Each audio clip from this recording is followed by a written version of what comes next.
Baul hayati meureun bahasa Arab mun bahasa urang maci kahuripan.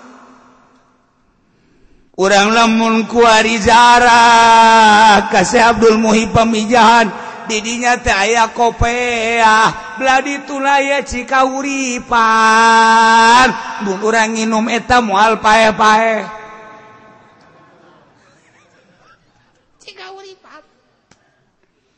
Di Garut ge kuari maya cikahuripan keur kula mas santren di Garut banaek. Maka ini kuntu minaz zalimin fastajabna lahu. Bismillahirrahmanirrahim.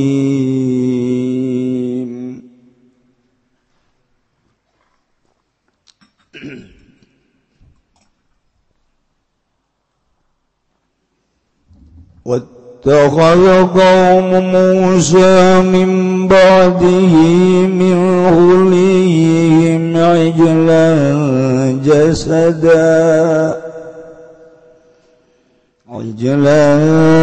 جسدا له خوار ألم يروا أنه لا يكلمهم ولا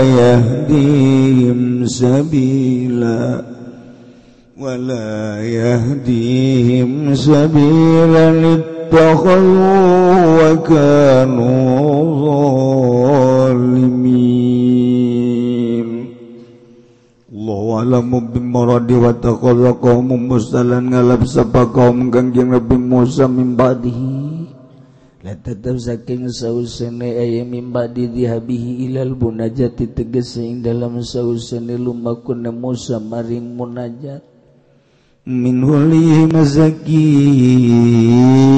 papaese kaum alladhi ista'aruhu kang ngilihaken ya kaumhu ing huli min qawmi Fir'aun saking kaum Fir'aun ba'la ta'ursin ing ba'la ta'ursin fabakiya indahu maka maksiyahuli dahu min dalam sending kaum ijlan ing pedek sogahullahu min luzamiri kang itaku ing ijlin lahum kadue kaum min saking huli sapa Musa samiri jasadan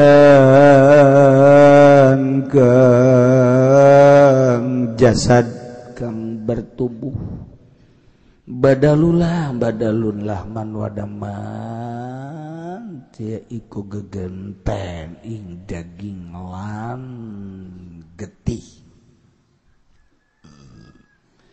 lahu khuarun iku tetep gaduh ijlan utawi suara yang sautun tegese suara yasma'u kang ngaru yasma'u kang den nungu yasaut qala bakadzalika biwadi tarab ele dari mabalik ya huli kadzalika lika mangkono ijlan jasadalahu khwar kalawan dan taleh lebu allazi akhadahu kang alep biasa mirihu ing turabin hapiri parosi Jibril saking ceker kuda kangjing malaikat Jibril Fifaming dalam jangkeme ijlan fa ina tharahu al-hayatu maka satuhune tapake ya hafir iku al-hayatu uripi ma yudha'u fi ing dalam barang kang den teleh ya mafiya hapir pihi ing dalam ma wa maf'ul ittakhadhu tsani mahdzufun lan uti maf'ul lapad ittakhadhu kang kaping 2 iku kang den buang ilahan tegese ila ing pangeran alam yaraw anna tawalan ningali kaum annahu satuhun ijlan la yukallimuhum Iqararasan ya ijlan ing kaum walaya dihimlan orang nudukum ya ijlan ing kaum sabilan ing dadalan fa kaifa yutakhadhu ilahan maka lebo kaya apa den dadeaken ya ijlan ing pangeran ittakhadhuhu kang andadeaken ya kaum hu ijlan ilahan ing pangeran wa kanu zalimin lan ana ya kaum iku kang zalim kabeh bitikhadhi kalawan andadeaken ilah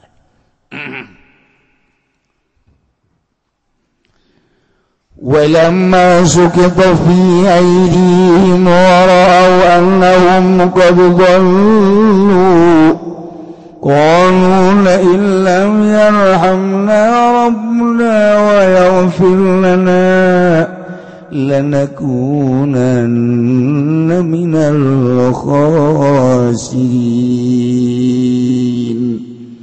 Allah alam bimaradi walamma sukitolan samang-samang sadan logorkeun opo pi aidihim ing dalam pirang-pirang tangane kaum ayana damut tegese kaduhung ya kaum ada ibadatihi ngatese ngaibadahan ing ijlan raro aulan ningali ya kaum alim disewuru ya kaum lahum zatuhun kaum qadallu ikut teman-teman sari ya kaum ya kalawan ibadah wadzalika lan utawi mangkono sukito pada rujui Musa ikut tetep ing dalem sauseden babalik ke Kangjeng Nabi Musa qalu maka ngucap ya kaum ing lapan la ilam yarham ya tilamun orana walas na isun sada rabbuna sapa pangeran ingsun sada wa yaghfir lana lan ngahampura lan orang ngahampura ya Rabb lana kada ingsun sada bil ya iwati kalawan nganggo iyalan tapi hima ing dalam karone ya rahamna lan yaghfir lana lanakunanna minal khasirin maka yakti ana temenan ingsun sadaya iku tetep saking gogang tuna kabeh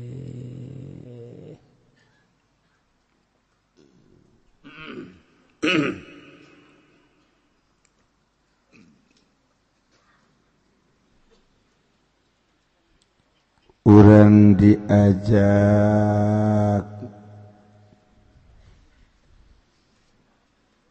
berpikir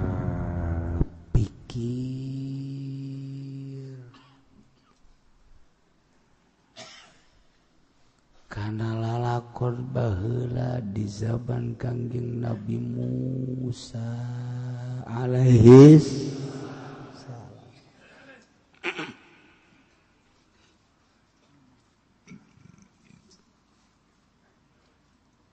itulah Al-Quranul Karim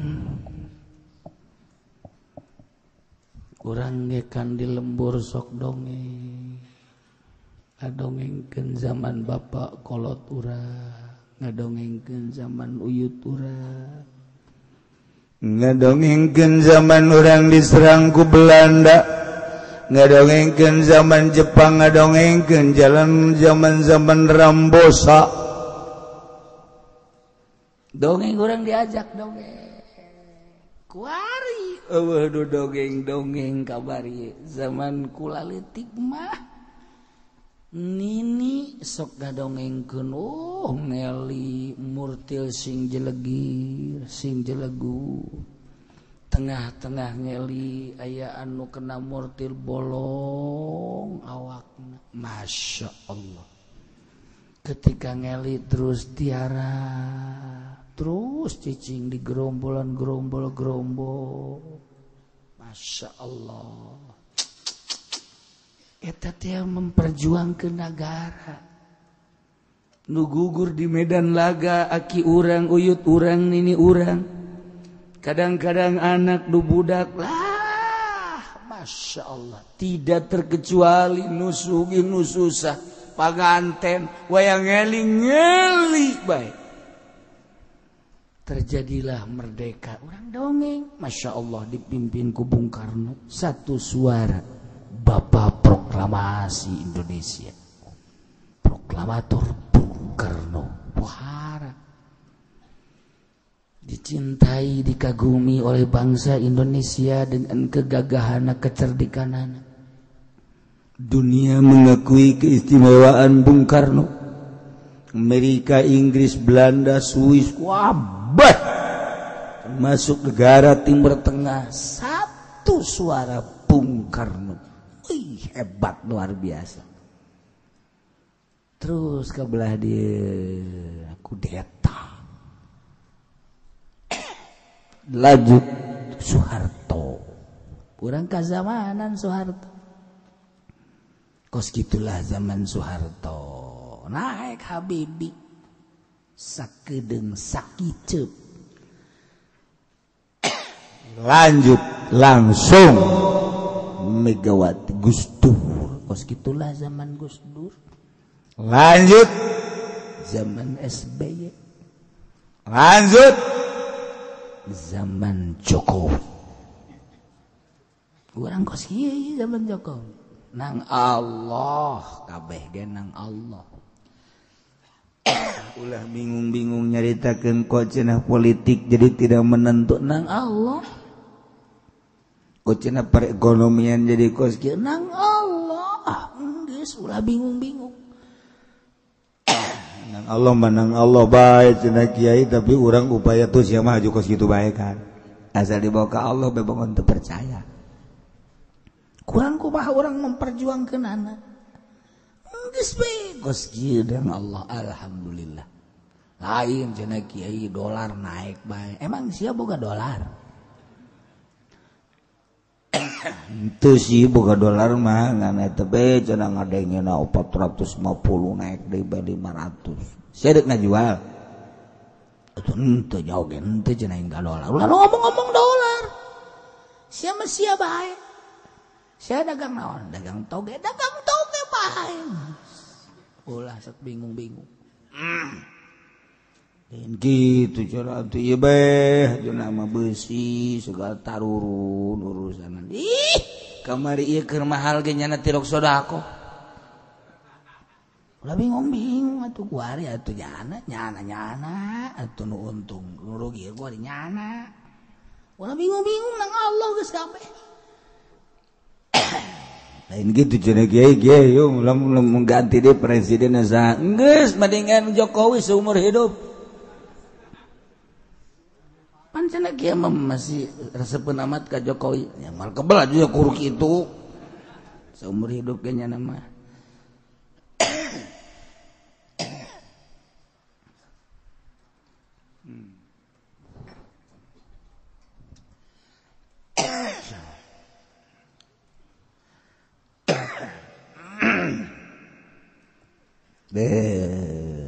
Iki sang Allah ya.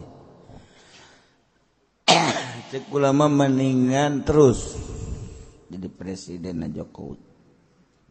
Emang kurang gitu kiai. Loba bos ngaji bangkrut ngana. Coba lamun teu bangkrut mah ngaji nyana. Pari mengaji. Saya ya abdi cenah teh anu. Ieu kakarak ngaji muhun. Emang aya naon ngaji? Nah, bangkrut cenah ge. Cek ulah tek terus gitu sia bangkrutna. Abeh ngaji terus. Teu kitu teh emang hidayahna bae waktu harita. Jaloba keur sugi ke ngaji. Rahasia Allah. Segala rupa teu kaluar tina rahasia Allah Subhanahu wa taala. Urang ieu kuari keur ngalalakonkeun zaman Kangjeng Nabi Musa alaihi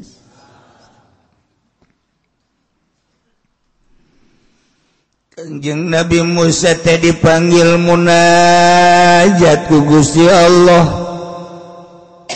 Umat dititip ku Kangjeng Nabi Musa kana jadi lanceuk Kangjeng Nabi Harun alaihi salam. Dina sajroning Kangjeng Nabi Musa munajat dipanggil ku Gusti Allah. Ternyata kaum anu tata dina menta pangeran ka Kangjeng Nabi Musa.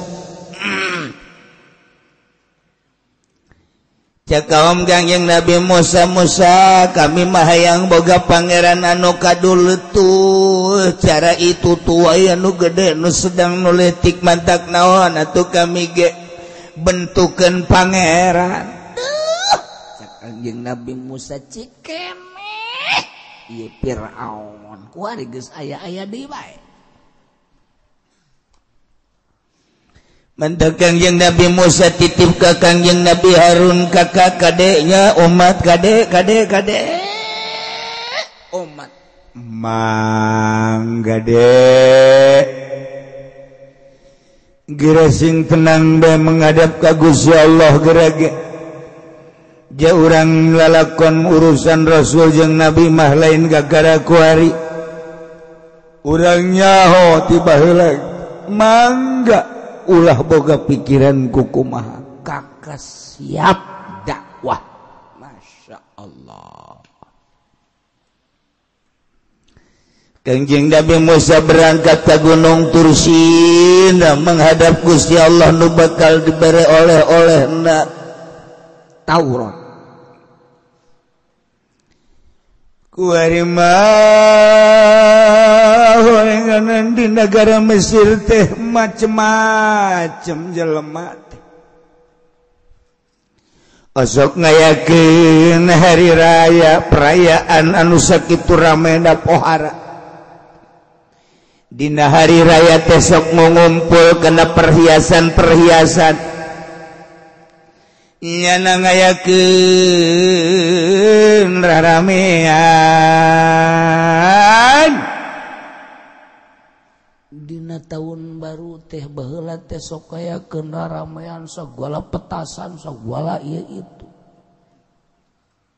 horeng ti baheula tah kos kitu tah. Masyaallah. Aya hiji jelema ngaranna Musa Samiri. Musa Samiri teh tamanehanana terus ngumpulkeun perhiasan-perhiasan kaum Kipti anu engke bakal dipamer-pamerkeun dina hari-hari lebaran. Hari-hari tahun baru kumanehanana engke dipajang-pajang dibagus-bagus. Raramean berbagai-bagai nu dipajang ku Musa Samiri dikumpulkan perhiasan kaum Kipti teh jang dipajang engke pada hari-hari lebaran. Tetapi inisiatif Musa Samiri beda. Cik Musa Samiri ieu perhiasan ku aing endek digodog endek dibentukeun anak sapi dikemas ku Musa Samiri teh langsung digodog ngahiji emas jeung perak didinya kunyana dibentukeun anak sapi. Bagus nah luar biasa. Geus jadi bentuk anak sapi ditedeun di luhur meja, ditanang ditemeng, dihareup ka tukang, digigir, rapih nah luar biasa. Kebenaran Musa Samiri teh waktu keur Firaun diudag-udag. Firaun ngudag Kangjeng Nabi Musa anu rek balik deui ternyata aya kuda. Eta kuda teh teh lalakon Musa Samiri mah padahal mah malaikat Jibril jeung malaikat Mikail. Diperhatikeun ku Musa Samiri ternyata unggal-unggal tapak kuda anu ditincakeunana didinya teh kala luar jukut horeng aya maul hayatan. Pangangguran eta Musa Samiri teh nyokot tina urut dampal kuda Kangjeng Nabi Kangjeng malaikat Jibril alaihissalam dicokot dina Al-Qur'an dijelaskan faqabtu qabdatan min atharir rasul cokot lek dibawa ka imah sanggeus sadak sapi anu meunang nyita tina perhiasan kaum Kipti anu dikumpulkeun dalam rangka jang dipamerkeun poe lebaran tahun baru raramean sakahayangnya puas-puasna ieu ku Musa Samiri eta pedet di asupan taneuh meunang nyokot tina dampal kudak malaikat Jibril diasupkeun ka jero sungutna begitu diasupkeun ka jero pedet nu meunang nyieun tina perhiasan ngadadak eta pedet soraan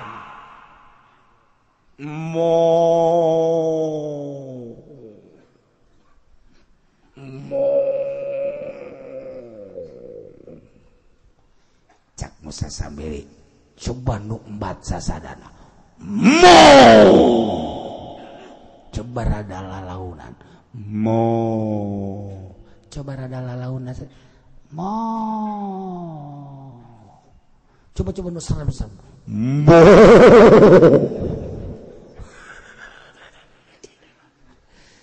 coba dimodelkeun coba sorana dimodelkeun mo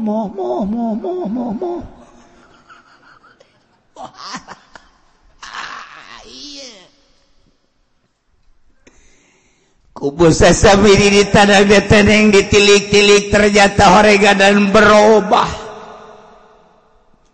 anu tadina perhiasan kan logam tapi ternyata kuari berubah kumaha perubahan anak biasa bisa lempang ternyata kuari mah jadi daging ya Allah ya Rabbi dagingan biasa ngan warnana herang kos emas campur perak tapi lamun kurang dicekel kieu kumaha si sapi dagingan biasa aya bulu-buluan saeutik sebuah herang luar biasa culak cilik nurut titah sasada kenceng bisa titah sedang bisa titah lalaunan bisa titah nu modal bisa wah hebatna luar biasa ya Allah ya Rabbi Masya Allah wah dibawa ku Musa Samiri ditongtonkeun ka masyarakat pada tahun baru wahai kaum sakumaha biasa urang tahun baru ngarayakeun tahun baru lebaran anu biasa perhiasan-perhiasan dikumpulkeun teh kurang sok dipamer-pamerkeun kakawasaan pangeran tak kuari mah ieu perhiasan teh terbukti kuari jadi pangeran karumpul wabeh jelema ti mana ti menik geus puguh ti kota ti kampung wabeh nyaksikeun anak sapi ai eta saha Samiri hada ilahukum wa ilahu Musa ieu anak sapi pangeran maneh jeung pangeran Musa Musa nyebut-nyebut pangeran ka urang teh ieu bukti pangeranana indah amat ya pangeran sok ayo wari mah urang sararujud ka pangeran hada ilahukum wa ilahu Musa ieu pangeran maraneh jeung pangeran Musa Musa dak warikeun munajat ternyata pangeran aya di dieu Musa kelabakan nya naneangan pangeran di ditu eta jelema langsung bae sujud brek ka anak sapi Masya Allah babari amat coplok hidayah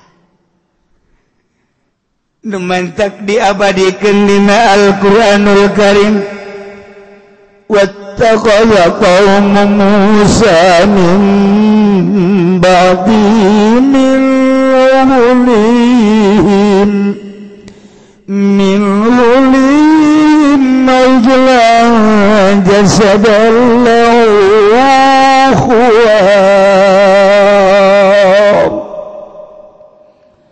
wallahu a'lamu bimmaradi wa taqadza qaum Musa ngajadikeun kaum Kangjeng Nabi Musa min ba'di sabada berangkat Kangjeng Nabi Musa munajat ka Gunung Tursina dipanggil ku Gusti Allah ngajadikeun minulim tina papaes perhiasan anu diinjemkeun sakumaha biasa dina taun baru didapoean lembaran min qaum Fir'aun ba'la ta'ursin dihiji-hijikeun Masya Allah luar biasa wa taqadza dijadikeun jasada anak sapi sogawulahum min wasamiri anu dikemas dicitak jadi anak sapi kamodelanana ijlan jasadan hartina jasadan teh aya awakan biasa Masya Allah karim biasa sukuna empuk awakna kumaha si jasad biasa kumaha si ya Allah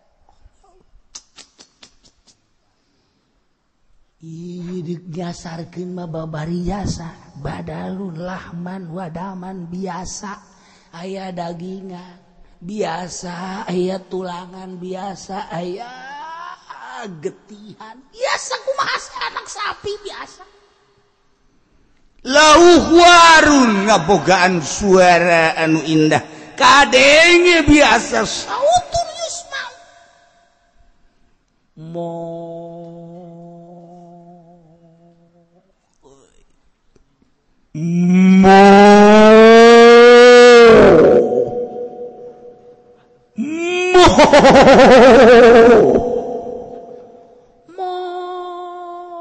kuasa sapi biasa ya Allah aduh ditonton ku jelema in qalaba dzalika biwaqi turabil ladzi akhadhahu min hafiri farasi Jibril min fami berubah eta perhiasan nu teas logam menjadi anak sapi anu aya dagingan biasa aya getihan ku sebab ditendenan lebu menang nyokot tina ceker kuda malaikat Jibril alaihissalam fa inna asrahul hayat lantaran aya kahirupan di dieu setiap anu ditendenan eta pasti hirup disebut maul hayat. Maul hayat teh meureun bahasa Arab mun bahasa urang mah cikahuripan. Urang lamun kuari zara ka Syekh Abdul Muhib Pamijahan di dinya teh aya kopeah bladi tulaya cikahuripan. Mun urang nginum eta moal paeh-paeh.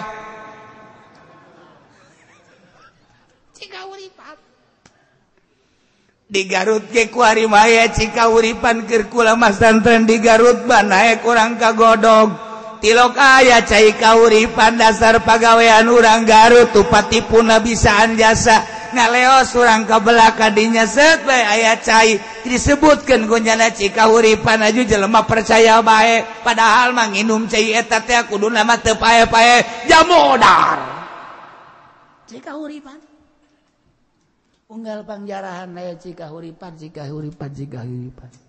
ya Allah ya Rabb aya ge Kangjeng Nabi Khadir alaihissalam Kangjeng Nabi Ilyas alaihissalam ku Gusti Allah pernah dibukakeun di hiji gunung.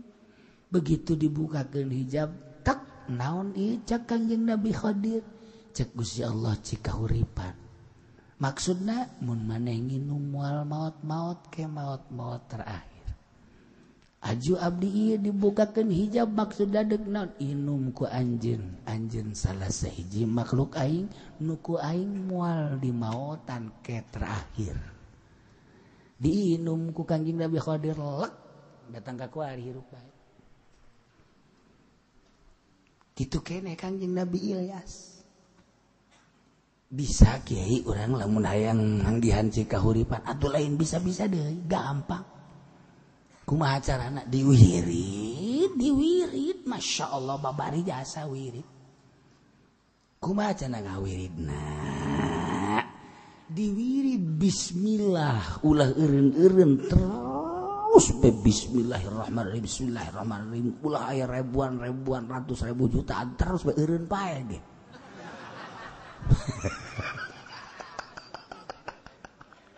Lain jiga uripan modal. Rahasia Allah tawa. Gedogeng Kangjeng Nabi Sulaiman teh kapantep. Anu jelema geus aki-aki kieu, geus kicep. Bepegang can caritana bae. Barang ditanya geus sabaraha taun ya? Oh, abdi bacana geus 1000-an tahun. Itu pae teu daegeun pae. Emang goron gara-gara lah cenah nginum cika huripan. Aju ieu kumaha ku ari betah hayang pae. Sak ngada hayang pae teu daek pae. Eta nginum cika huripan mah teu daek pae. Di mana eta cika huripan ayana?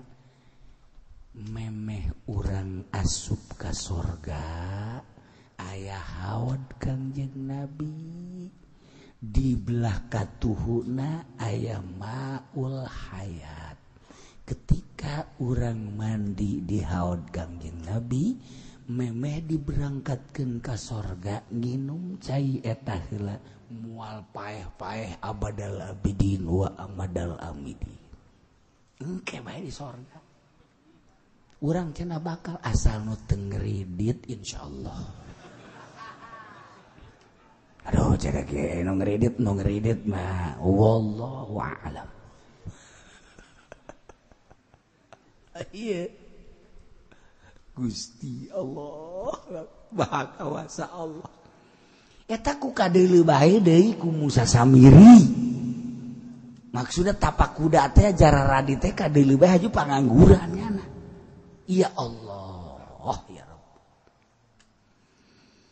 keceritakeun ku ari kaum Kangjeng Nabi Musa nu aya di Mesir teh berubah ku ari masa sembahanana anu tata dina zaman Firaun ka Firaun diberantas ku Kangjeng Nabi Musa alaihi salam. Alhamdulillah haju ibadah ka Gusti Allah. Tapi ternyata ku ari barang Kangjeng Nabi Musa dipanggil ku Gusti Allah ka Gunung Tursina.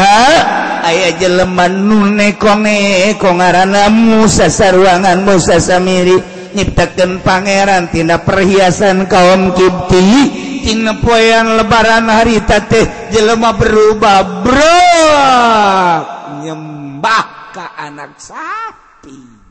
Ya Allah. Kangjeng Nabi Harun anu dititipan ku Kangjeng Nabi Musa alaihi salam kade kakak tauhid keun ieu umat ka Gusti Allah kadenya. Anu tadina Kangjeng Nabi Harun teh optimis sugan teh mah moal aya nu model kos kitu. Kangjeng Nabi Harun teh dakwah mah terus bae berangjeng penting tanpa pamrih dipeakeun sakeras tenaga. Terus-terusan dakwah nyana lain cara dakwah ku ari sapanggung tilu amplop lain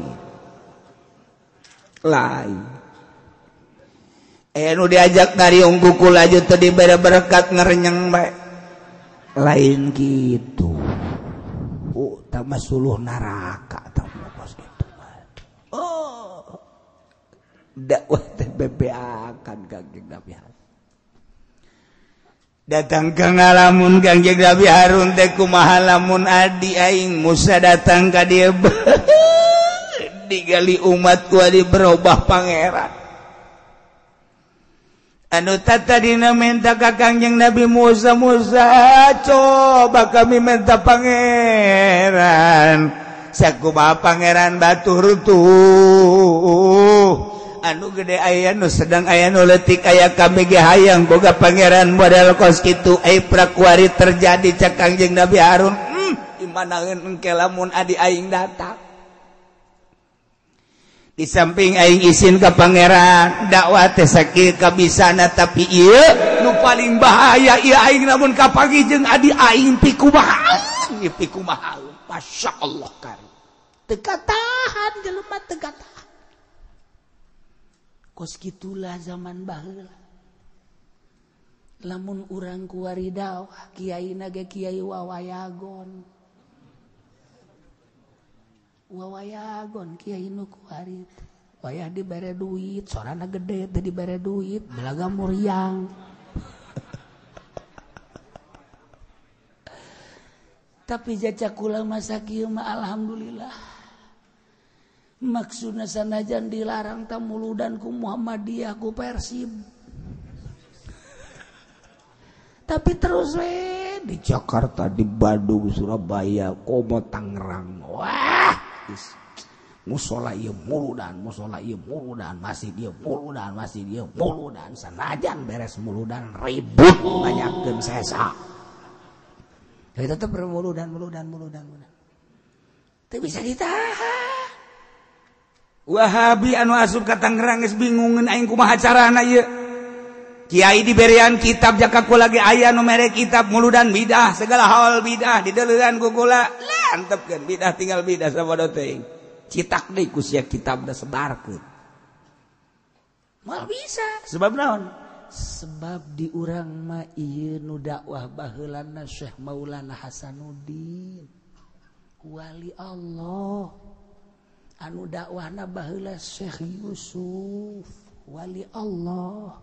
Nu dakwahna baheula teh ieu teh Syekh Mansuruddin cikadueun wali Allah ngandelkeun dakwah Ki Fudoli nu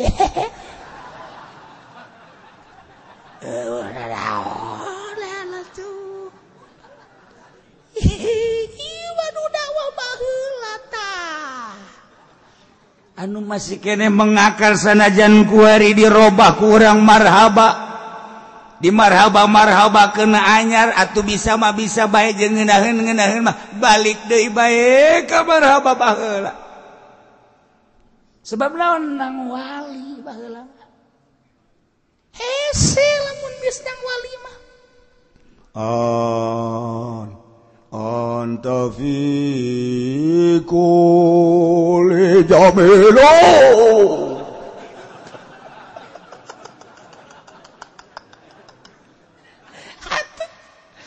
Ayo robah pun kuari, atuh bisa bae ngeunaheun. Marhaba ya nurul aini, marhaba marhaban jadal Husaini, marhaba ngeunaheun. Jol bae aya kolot.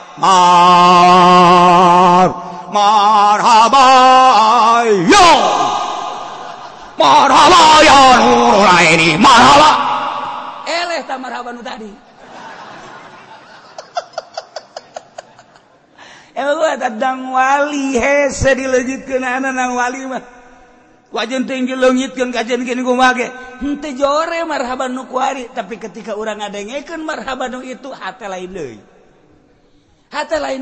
deui marhaba cercep ka jero hate marhaba nu kuari mah marhaba teng tong teng marhaba teng tong teng tet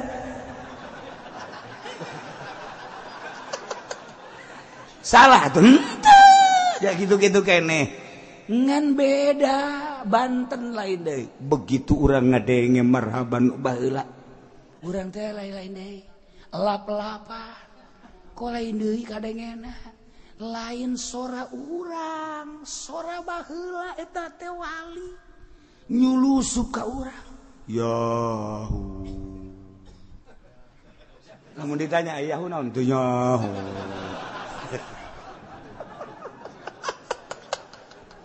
atuh teu jarahu nya lagi henteu jarahu baheula aya nu ngamasalahkeun qala al badrun alaina aya qala al badru ribut nu badrun jeung nu badru ribut hoi sia ulah badrun aya alif laman badru hei aing mah badrun sebab aing mah ti baheulana aing badrun aing belajar teh badrun baheulana geus aing mah badrun bae sia teu ngaji badru qala al badru aya alif laman manya aya alif laman gede tanwinan salah sia teu bisa aing mah deuk salah deuk henteu nang ti guru aing badrun ribut badrun jeung badru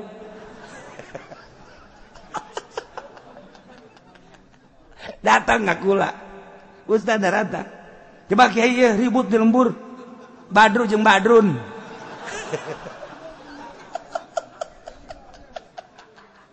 kula ya soal seri tunggu apa aja kula ge tempat bisa kan kula ge kula tempat bisa cak kula teh kula ge baheula keur leutik di dieu keur zaman kolot-kolot ngadengen aja badrun kula atuh puguh kiai ku ari badrun apa badrun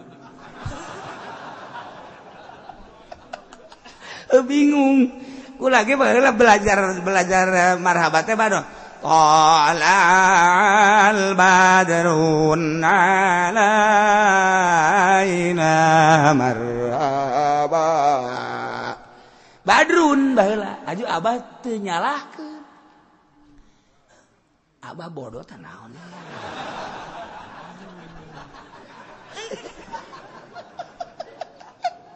kula baheula nanyakeun teu badrun baheula teh aki-aki baheula teh mangiji tutang baheula sok narik teh terus Haji Mahali pasar Kemis Haji Mahali guru abah teh guru abah naon gara-garana ngeja mun marhaba di dieu al badrun alaina atuh kula ge nurutannya na badrun barang gua ari badru barang kukula diasupkeun ka bahar kan ieu mah bahar urusan orang nu bener badrun tuh ke dibahas ke baharna engke nya jadi kudu ngaji bahar baharna menang ti laut mana tina kiai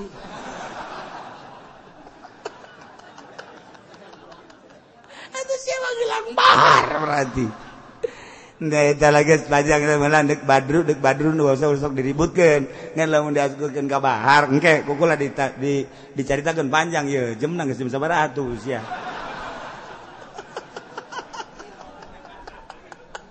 atuh kudu ngaji bahar kada aya bahar tawil faulun mafailun aya bahar rojaz musafilun aya deui bahar teh bahar basit safilun failun musafilun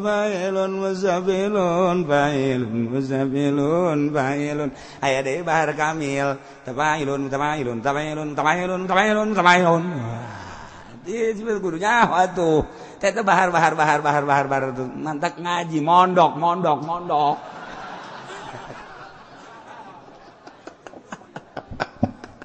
teh mondok mah bisa gawe gitu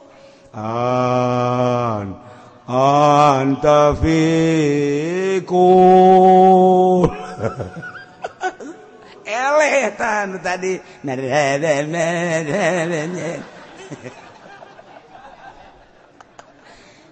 nu salah ngan ieu ngarobah marhaba nang wali hese haju nyulusupna ka jero hate kula ngadange marhaba di Pandeglang zarah ieu ka ditu ka Pandeglang pas malam Jumat di Syekh Husain Carita di dinya pas malam Jumat di Husain Carita loba amat teh jelema orang marhaba milu marhaba kula di dinya milu coba ngadangekeun marhaba di dieu kumaha masyaallah ngeunah urang ngadengekeun marhaba di itu mah asana lah keteh barang ngadenge Haji Fendi wah puyeng perasaan di kiwasan carita kulam tas jarah tengah ngaju malam Jumat ngaji dia malah ngadayakeun marhaba ya kolot-kolot coba kubah marhaba di dia milu Masya Allah eta ngeunaheun jasa kahiji kadua ngadenge marhaba di sekong waktu harita nyundatan incu buya jeung kula ka ditu ngadenge marhabana ya Allah eta marhaba yahu teh ku ngeunaheun robah wari mal bisa kuari arasu marhaba Jakartaan kan eta mah nu geus kitu tiba lagi marhaba Jakarta marhaba ya nurul aini marhaba Jakartaan keur kula leutik diajak ka kebon jeruk kaju marhabana kos kitu tah atuh biasa bae tapi kan coba ngadenge marhaba Banten Masya Allah pokona nu teu boga sora moal bisa marhaba teu boga sora mah Haji Pendi mah keluar imah suara kos kieu mah teu beres ya. Ieu dongeng marhaba wali. Beda nang wali. Urang dibere wiridan ayat kursi ku Kiai Golkar. Haji dibere wiridan ku ayat kursi kene ku wali, rasakeun coba. Beda jauh. Wiridan eta kene. Tapi lain deui kaman tepat lain deui jauh lain deui mentak ulah salah guguru sahabat dibere wiridan teh tah lamun hayang kapanggih lamun hayang bisa nangkep setan tah ieu wiridanan ayat kursi Kangjeng Nabi subuh-subuh senyum bae